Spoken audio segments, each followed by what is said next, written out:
হজের 10 দিনের ফজিলত আমাদের সবাইকে মনে করিয়ে দেওয়া লাগবে। ঠিক আছে, অনলাইন অফলাইনে সবাই প্রচার করবেন।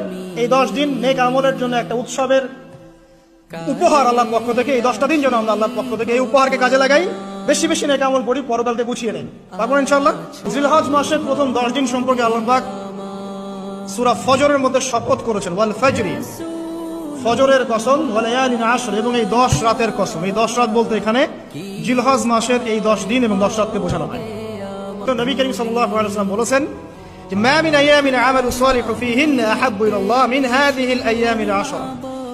আল্লাহ পাকের কাছে এই 10 দিন অর্থাৎ জিলহজ মাসের প্রথম 10 দিনের নেক আমল যত বেশি প্রিয়, আল্লাহর কাছে জিলহজ মাসের প্রথম 10 দিনের নেক আমল যত বেশি প্রিয়, অন্য কোনো আমল এত বেশি প্রিয় না।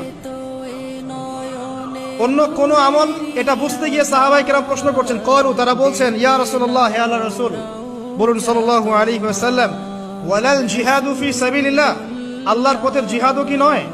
আমরা তো জানি ইসলামের সর্বোচ্চ চূড়া হচ্ছে আল্লাহর পথের জিহাদ। তো নবী সাল্লাল্লাহু আলাইহি ওয়াসাল্লাম বলছেন ওয়ালাল জিহাদু ফি সাবিলিল্লাহ, আল্লাহর পথের জিহাদও নয়।